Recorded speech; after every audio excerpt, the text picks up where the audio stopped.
I think these conferences serve as a very good avenue for people to come together, exchange ideas.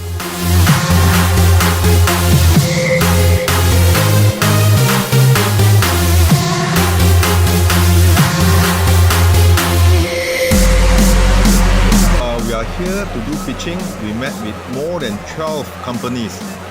If you ask me success rate, we are very confident. 90% success rate.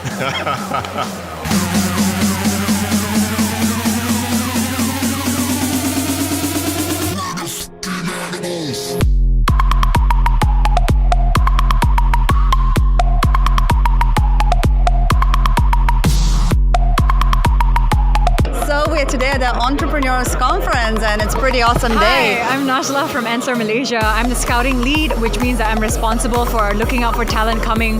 So we had a speed dating session, which is very interesting. So yeah, And that's exactly what I saw. A lot of very interesting startups, very novel ideas coming out.